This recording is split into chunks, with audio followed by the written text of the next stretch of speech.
Alan Gray here with the Microbiome First Summit, underwritten by the World Asthma Foundation. We're pleased to introduce our next speaker, Dr. Marie-Claire Arrieta. Dr. Arrieta is Associate Professor in the Departments of Physiology, Pharmacology and Pediatrics at the University of Calgary in Canada. Dr. Arrieta's human and animal microbiome studies revealed that microbiome features associated with health or disease are not exclusively bacterial. There is a fungal element, the gut microbiome, that also plays an important role. Today, Dr. Arrieta presents her session, The Early Life Microbiome in Immune and Metabolic Development. Dr. Arrieta, over to you. Hello, and thank you for this invitation. I'm delighted to present this work here today. My plan today is to talk about the early life gut microbiome, how it develops and how it contributes to processes that are important in human health and disease. And today I'm going to focus on immune development. We know that, of course, early life is a very determinant period in long-term health. And indeed, the day of our birth comes with many physiological changes, including some that are driven or that are contributed by this massive colonization event that starts taking place on the day of our birth. This day marks the beginning of a new microbial ecosystem all over our epithelia and our mucosa, with the gut harboring mainly the majority of the abundance of these microbiomes. And this very rich community in the gut continues to develop and in a fluctuating stage characterized by changes in species abundance and in richness for about 3 years or so. What's important to recognize is that this large ecological shift in the microbiome coincides with very important host developmental changes that are occurring at the same time. And there's many of them because, of course, all of our systems change dramatically as we develop in the early years of life. And the first months of human life represent a critical period also for immune development and a period that is more permissive or more susceptible to environmental exposures. With the microbiome, we understand now being a very important, very significant of these exposures. We know that early patterns of colonization follow a general orchestrated pattern in which humans get colonized with only a handful of microbes very early after birth, but this community starts becoming very complex very quickly. And you can see in this diagram here with circles representing bacterial species, but also with triangles representing fungi, which we know a little bit more about, that this community changes actually quite significantly in the first year of life. We're learning that there are reciprocal interactions between bacteria and fungi during that first year of life that contribute to this period of ecological change.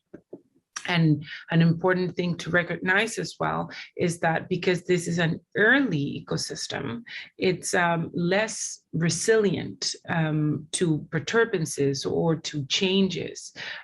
So what I mean by that is that it has a reduced ability to go back to its original stage after a perturbation has occurred, for example, an antibiotic. And this, again, is happening concomitantly during a very critical immune developmental stage.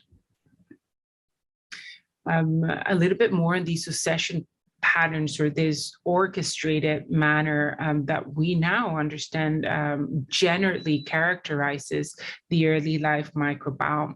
And this was recently reported by Corpella and DeVos in 2018, who did an integrative analysis of different metagenomic studies, I think 34 of them, longitudinal in nature of the early life microbiome. And what this suggests is that the timing of these microbial events may be biologically determined. And this analysis revealed that the common patterns in relative abundance of in this case, 5 common and important microbial or bacterial genera, it's changes depending on important factors related to early life, like birth by C-section and antibiotics. So, for example, these 5 bacteria displayed altered or delayed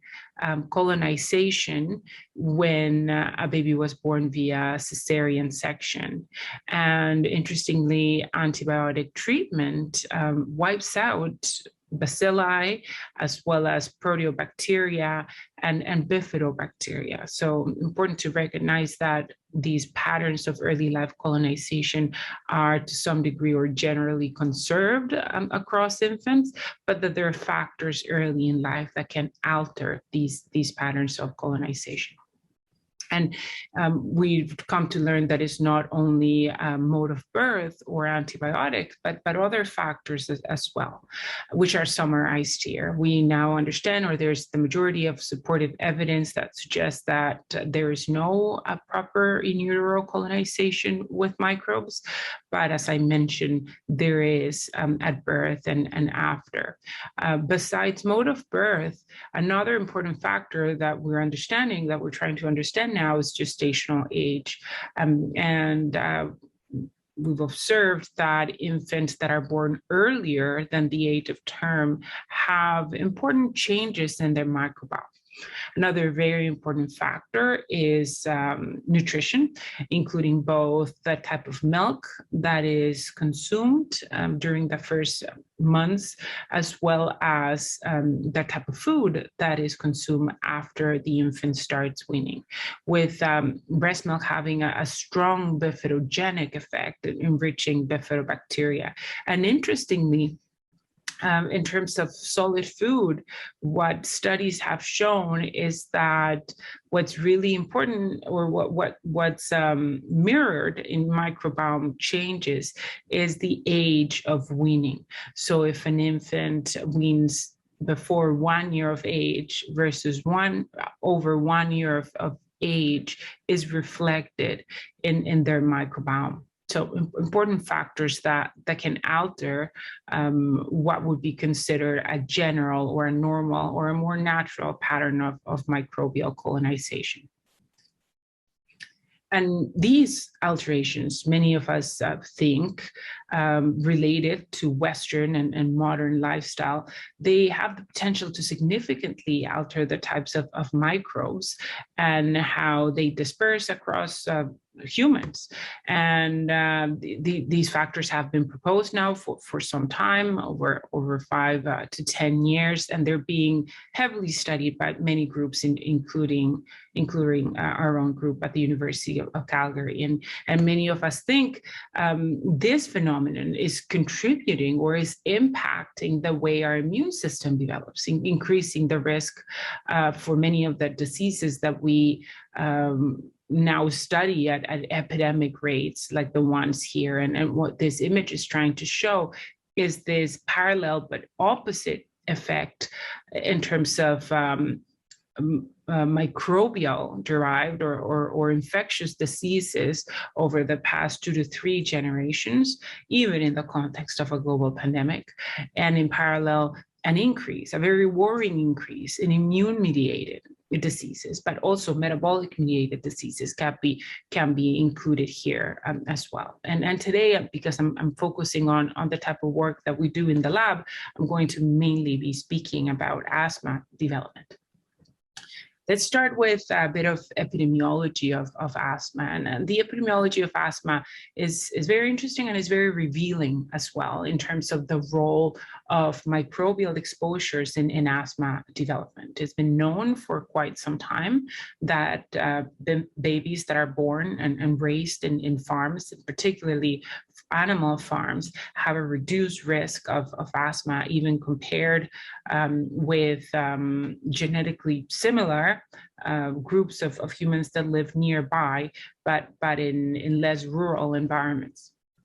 We also know, and this appears time and time again in epidemiological studies, that birth by C-section also increases the risk of asthma.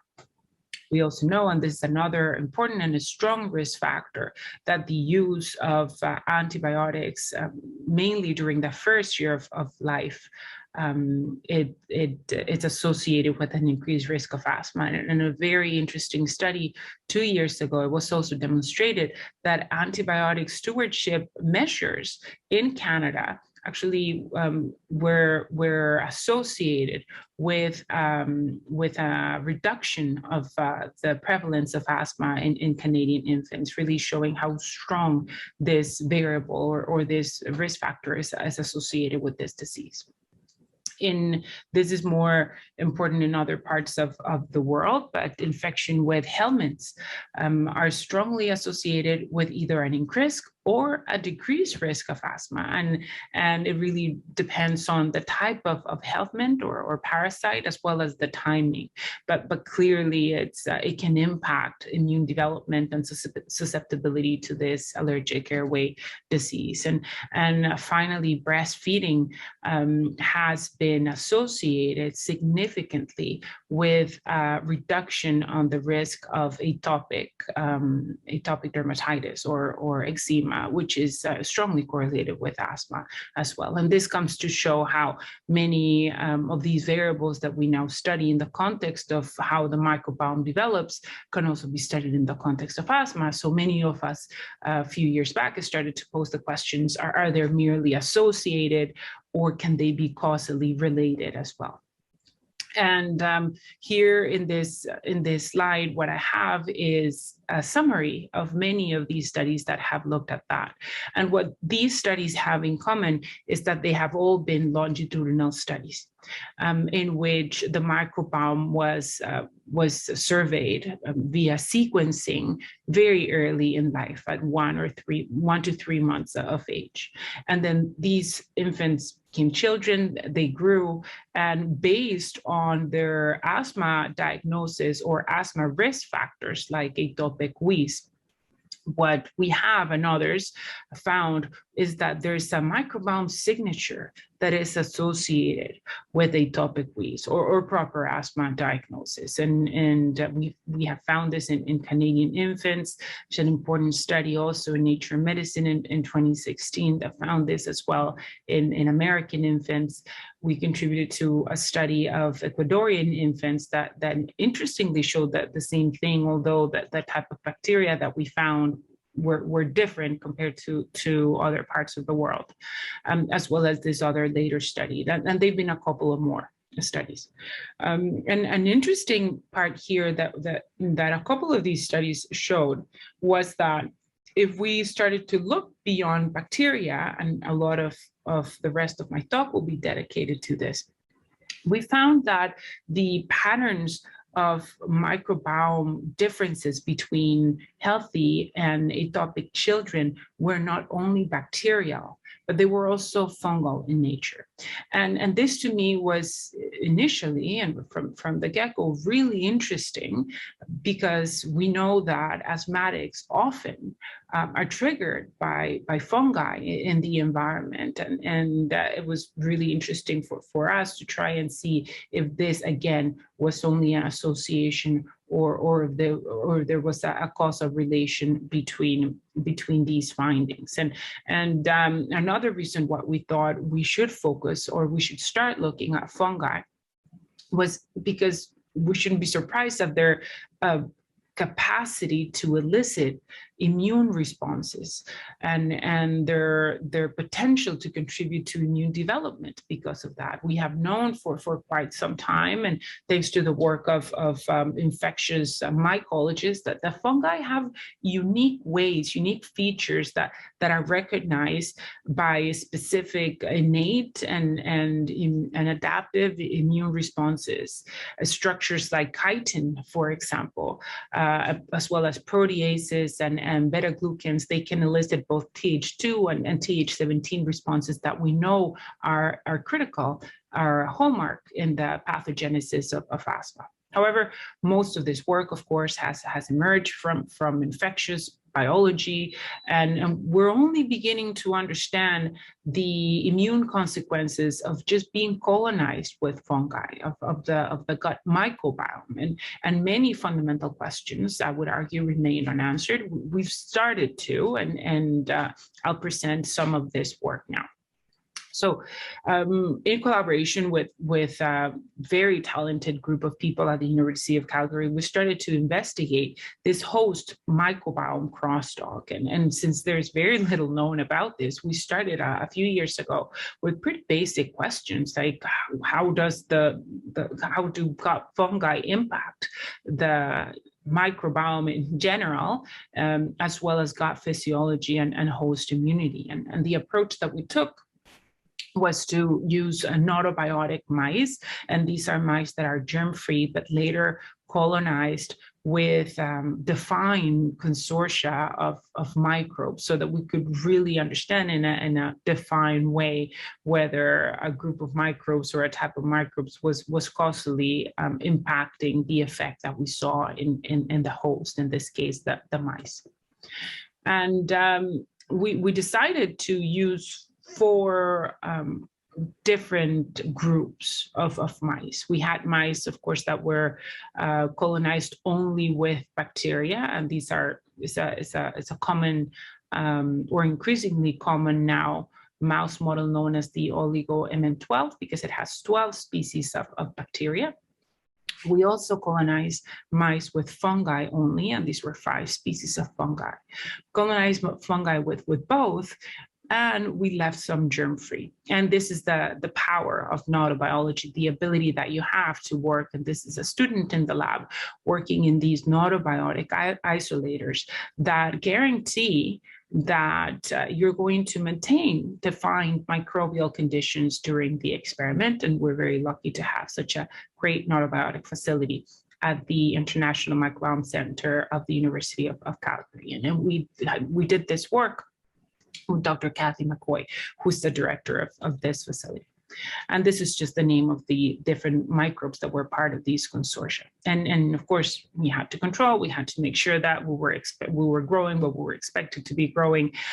Here, what you see is via qPCR detecting the presence of bacteria by amplifying the 16S gene, or the presence of fungi by amplifying the fungal 18S gene, and here using culture.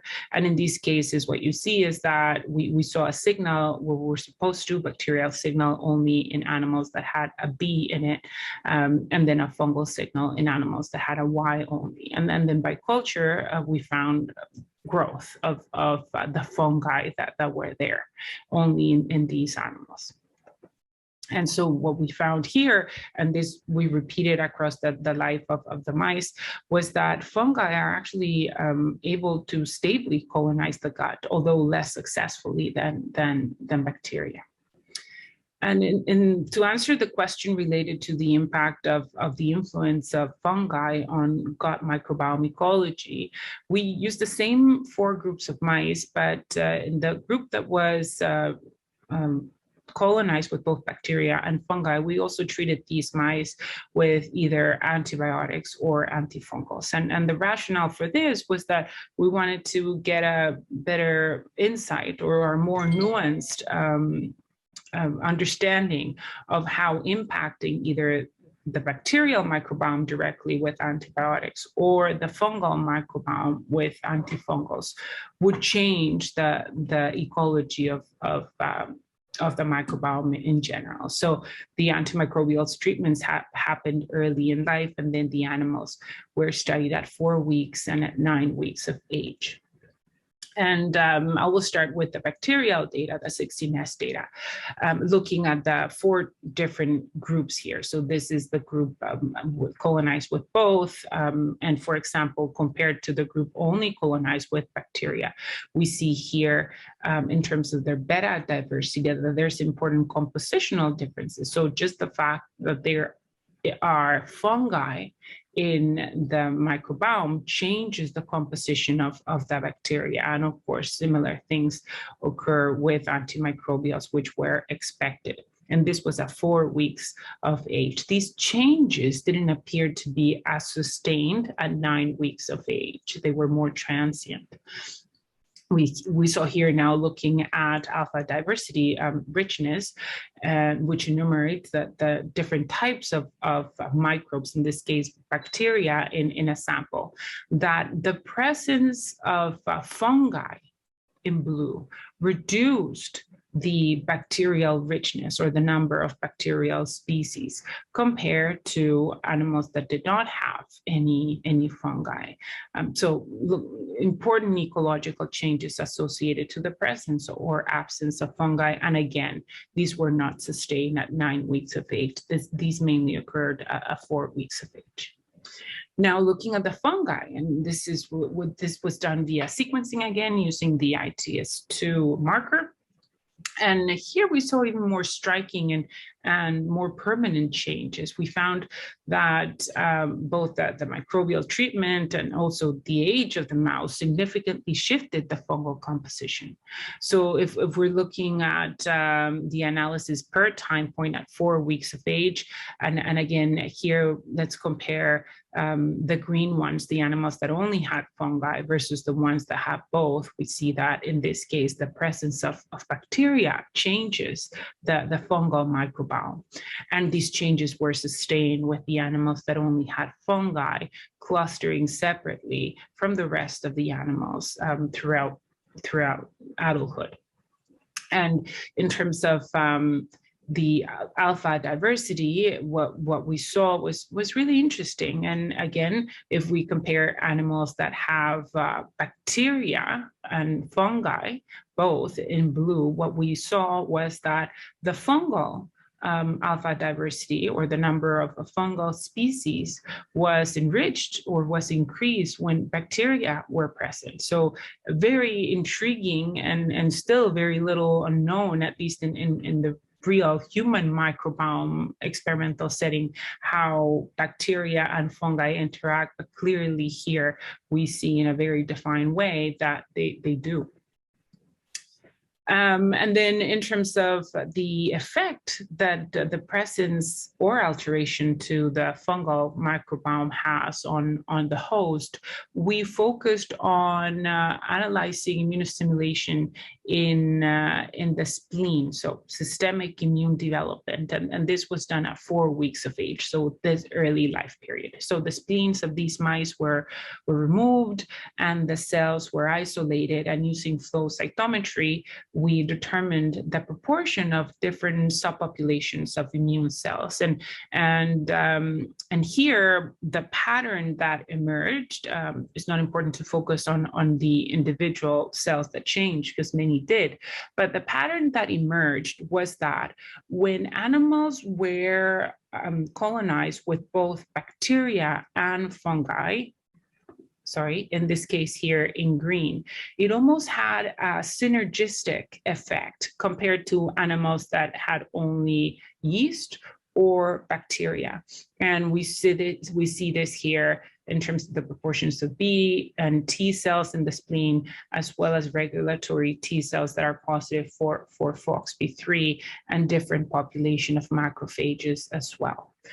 So the presence of fungi in combination with bacteria had a potentiating immune effect, which has been confirmed by other groups since then as well.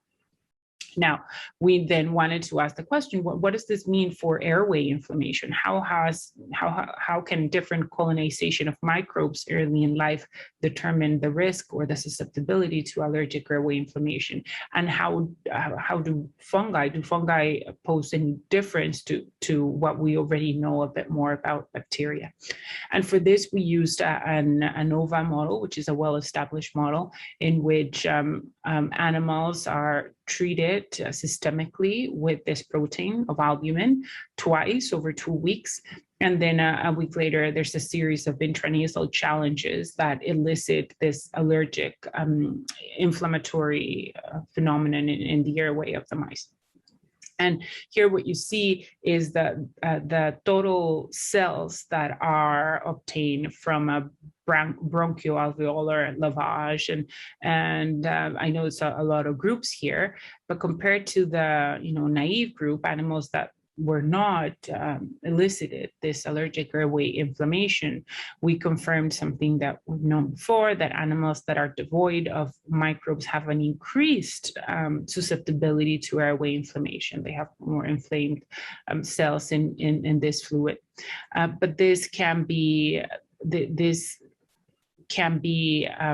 to some degree decreased in animals that are colonized with both bacteria and fungi. It was really interesting when we studied the immune subpopulations, or the immune populations in the bronchoalveolar lavage, was to see that eosinophils, which is a hallmark cell of allergic airway inflammation, were increased in animals that were germ-free, as well as animals that were treated with either antibiotics or antifungals, showing that altering the early life microbiome, whether it is through alterations of the fungi or bacteria, can have this consequence. And intriguingly here, we also saw the effect of exclusive yeast colonization or fungal colonization, showing an increase in the population of macrophages in the airway. And what this showing is that different initial microbial colonization clearly dictates the magnitude, but also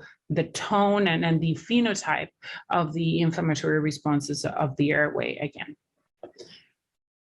So this is a summary of this work that we published, and I'll just draw you to this summary here in this red box, showing that the presence of a bacteria only, at least in this setting, has a stimulatory effect in the immune system, the systemic immune system. But this is certainly potentiated with the presence of fungi. And this allowed us to conclude that gut fungi have this synergistic effect with bacteria in host immune development, and because of that, it's really important to study them both, because clearly the immune system senses that the presence of fungi.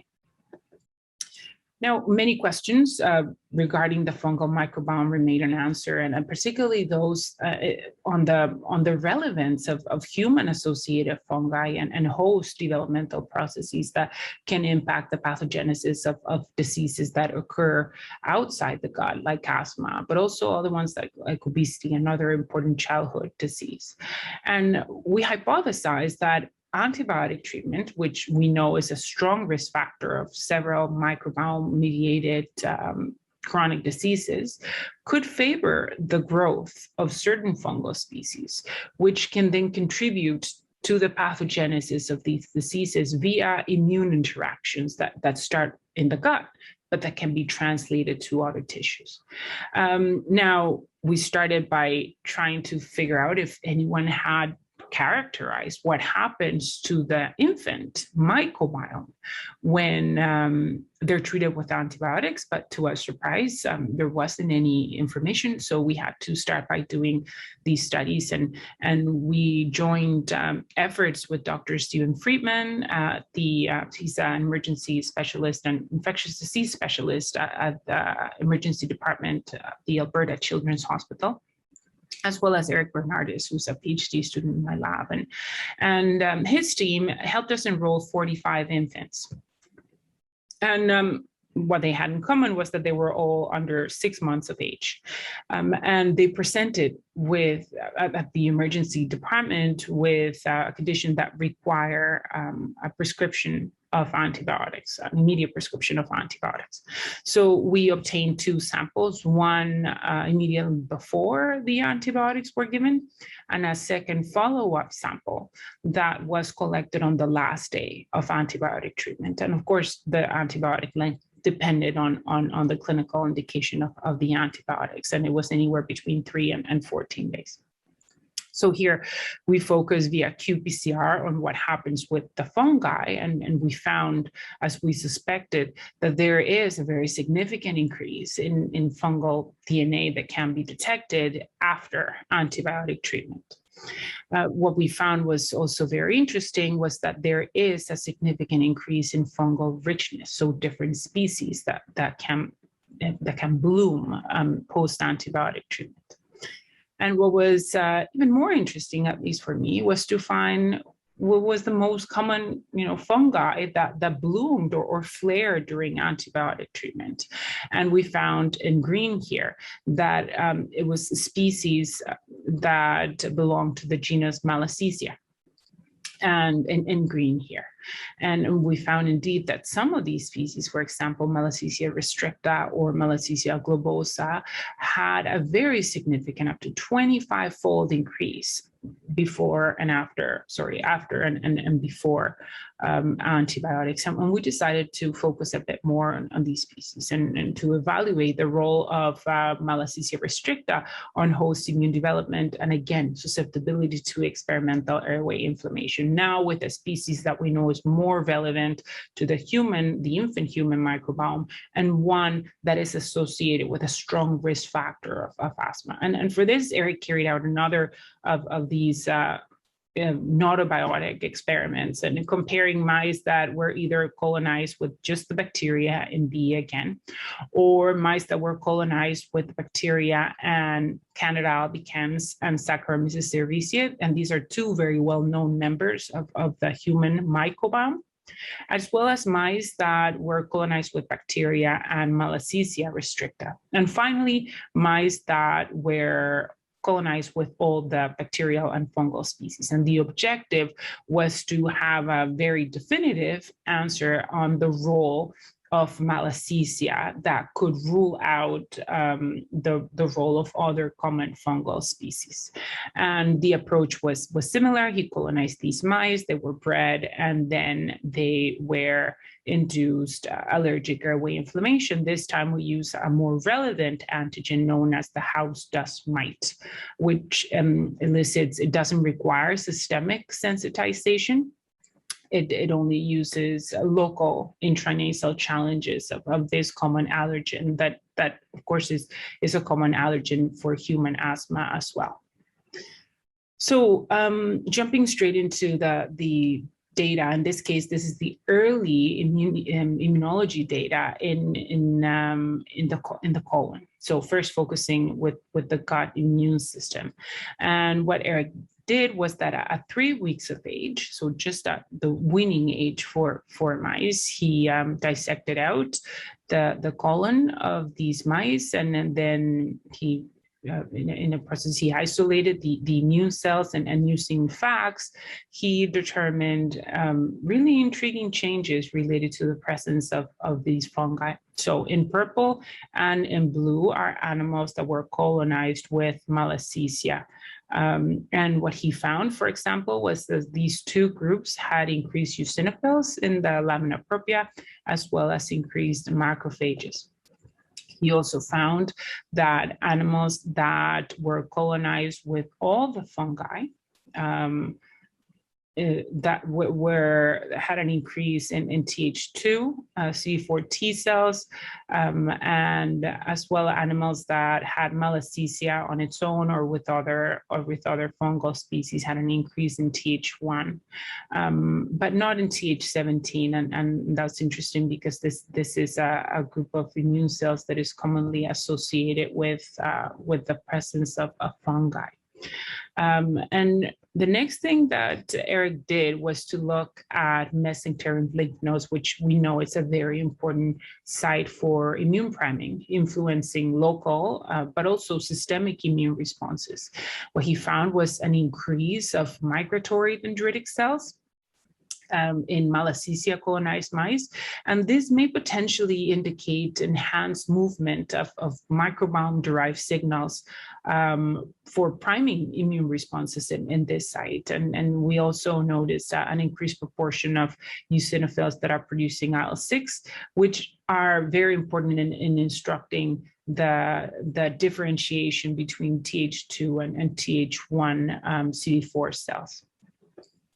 Eric also found an increase in Th2, also in Th17, and in ILC3s in animals that were colonized with all the fungi, showing that the presence of Malassezia certainly has this potentiating immune effect that may impact immune responses elsewhere as well, and that's exactly what Eric wanted to do.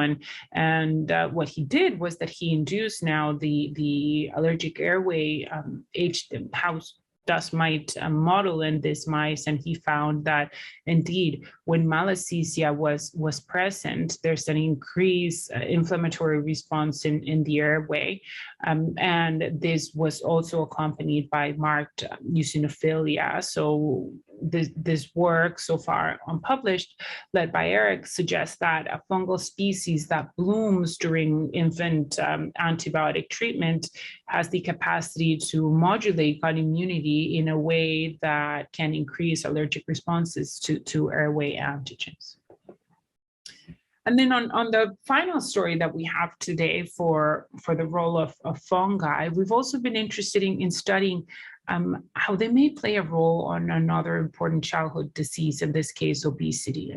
And there's been only a couple of studies that has investigated the microbiome and changes that occur in obesity, though they're mainly observational. And it's a good start, but there's currently really a lack of knowledge in how fungi can contribute to host metabolism. Here's a study showing changes in the microbiome, comparing obese and non-obese individuals, as well as changes in the microbiome associated with ingesting a high-fat diet.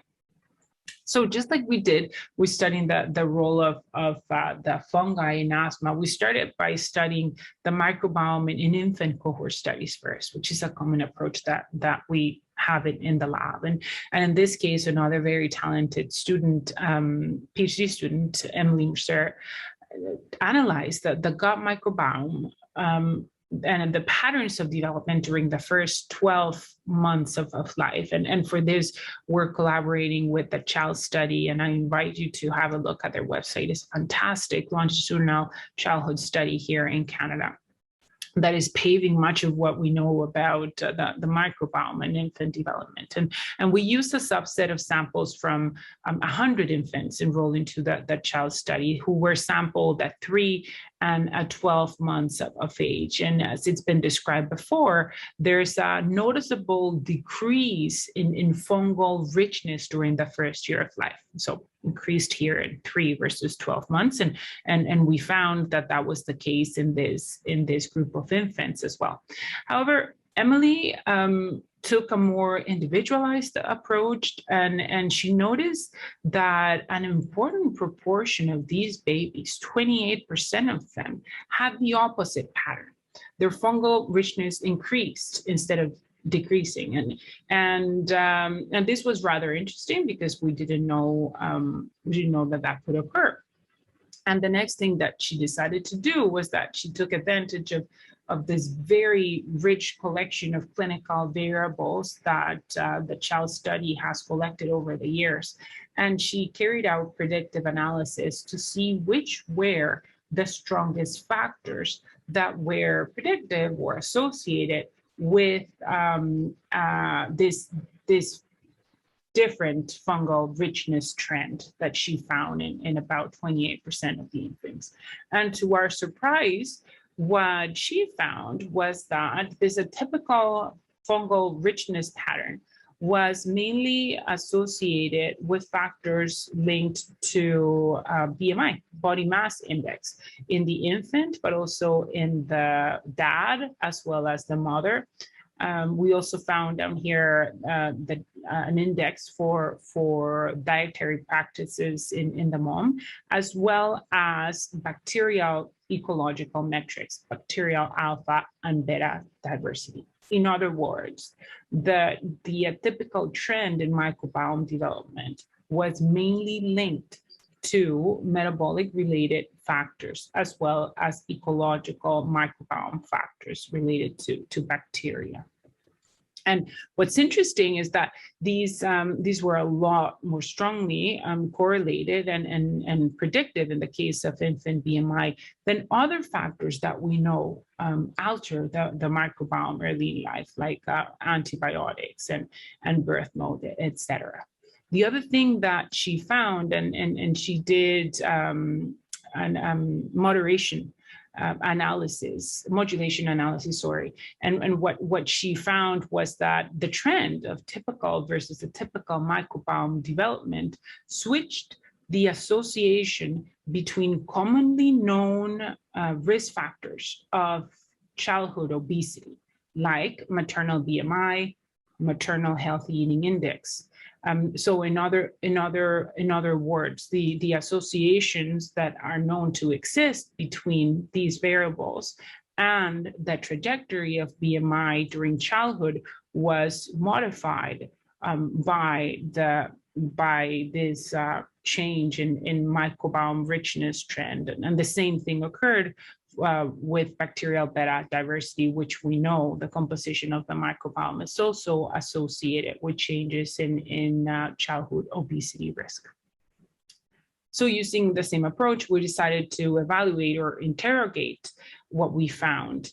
And to do this, another student in the lab, Mackenzie Gutierrez, decided to focus on two of the fungal species that were mainly explaining this opposite or atypical microbiome richness trend in the child study infants. And these were Candida albicans and Rhodotorula mucilaginosa. They're both yeasts. So similar approach.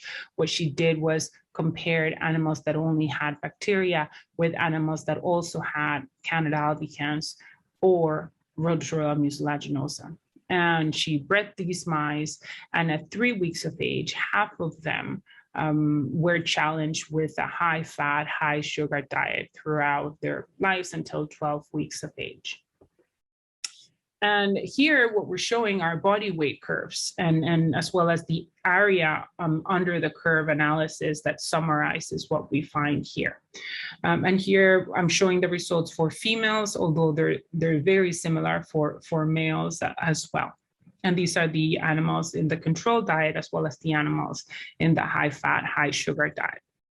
And what Mackenzie found, even in the control diet, is a significant reduction of body weight throughout life in animals that had Candida. Whereas this was even more exaggerated in animals that were giving a high fat, high sugar diet. In fact, the animals that had Candida were resistant to an increase in weight, diet-induced obesity. And it was really interesting because, again, all that is different in these animals is that they have different microbes from the beginning. Mackenzie also measured body composition using TDNMR, which showed a decrease in body fat mass percentage in mice that were colonized with Candida albicans here in control conditions, but again here in high fat, high sugar conditions. In accordance, she also showed a reciprocal increase in the lean mass percentage in animals that had Candida. And another way of measuring adiposity is by weighing fat tissue itself. In this case, Mackenzie weighed gonadal white adipose tissue and found that indeed, in accordance to this, she found a decrease in fat depots in mice that had Candida, both in control and high fat conditions, showing that Candida albicans had this prevention of diet-induced adiposity as well as weight gain. And interestingly, we also found that Rhodotorula mucilaginosa had an increased fat mat composition. So either fungi having a divergent or a distinct effect in terms of adiposity and body composition. We also carried out oral glucose tolerance test at 12 weeks of age following a 6-hour fast. And this was very interesting because what Mackenzie found was that now the Rhodotorula mice in orange had higher spikes in blood glucose after the oral challenge. And they remained higher throughout the experiment, as shown here. And she also found that this was correlated with an increase in leptin, which is plasma leptin. It's an important hormone because it's secreted by adipose tissues, and it found correlation with the consistency of the resistance to the diet-induced increase in adiposity seen in the mice that were colonized with rhodotorula here. In this case, showing the results for males and females, and showing similar results for both. And finally, to evaluate the effect of gut fungi on the immunology or the immunity in white adipose tissue, Mackenzie isolated immune cells from gonadal white adipose tissue, and she applied a very comprehensive staining panel to evaluate 28 both myeloid and lymphoid cell populations using flow cytometry. And this is just a summary of it. And because I didn't want to show that many plots, Mackenzie has summarized this in a very revealing heat map, showing all the different cell types that had a significant difference across the three groups. And in this case, these are the high fat, high sugar treated mice, and showing, as you can see here, that the animals that are colonized with Candida albicans have an overall increase in many different immune cells, including gamma delta T cells, which are very important in metabolic regulation in adipose tissue, as well as CD8 T cells. Importantly, eosinophils that are known are quite important in metabolic regulation in adipose tissue as well. And then the rhodotorula mice resulted in an increase in LC3s as well as in lipid-associated macrophages. And this is consistent with the findings of increased adiposity and reduced glucose tolerance in these mice, indicating what we think is, dysfunctional host energy storage, and showing that the presence of, a single fungal species was able to drive these widespread changes in metabolic outcomes, and also highlighting the prominent role that fungi may play in metabolic programming, as well as immune development related to asthma, as I was showing before. And what's interesting is to see these two divergent outcomes, with Candida albicans resulting in this lean phenotype, resistance to diet-induced obesity, and increased broad type 1 and type 17 in immunity in white adipose tissue. Whereas Rhodiola mucilaginosa led to this dysregulated metabolism and an increased white adipose tissue immunity that is, we know, related to obesity. So our lab is trying to define what early life microbiome dysbiosis or alterations is, and how it can contribute to host development. We've had now thus far suggestive data showing that species that bloom during antimicrobial treatment make mice more susceptible to allergic airway inflammation. And this could explain, at least in principle, perhaps, that impaired immune mechanisms that can exacerbate immune responses towards allergic environmental antigens such as molds and other fungi could perhaps increase asthma risk and asthma severity in children. And likewise, these typical patterns of microbiome establishment in infants can contribute to metabolic dysregulation, which, combined with poor dietary practices, high in fats and sugars, could further contribute to the epidemic of childhood obesity. However, one of the messages that I'd like to leave you today is that we really need to study the microbiome from a multi-kingdom perspective, from a more ecology-informed perspective, in order to understand how it's established, how it reacts, and how it recovers from perturbances, and of course how it crosstalks with the host. And finally, the most important take-home message, I think, to all audiences is that as we continue to learn more about the fascinating microbiome, it is abundantly evident that children are a combination of human cells and microbes, and that these microbes are very important determinants of health. And although we're still at very early stages of understanding which are the microbes that are essential and which are the ones that are detrimental, and more importantly, how to restore a dysbiotic microbiome, at least initially, there are messages that can be used as preventative strategies to prevent microbiome alterations, like antibiotic stewardship, breast milk feeding early in life, and vaginal birth whenever possible. But the future does look bright, at least to me, when I imagine that the potential therapies that can eventually be designed to remediate microbiome alterations. And with that, I would like to thank different members of my group and the organizers of this symposium for the invitation, and you for listening to this. Thank you very much.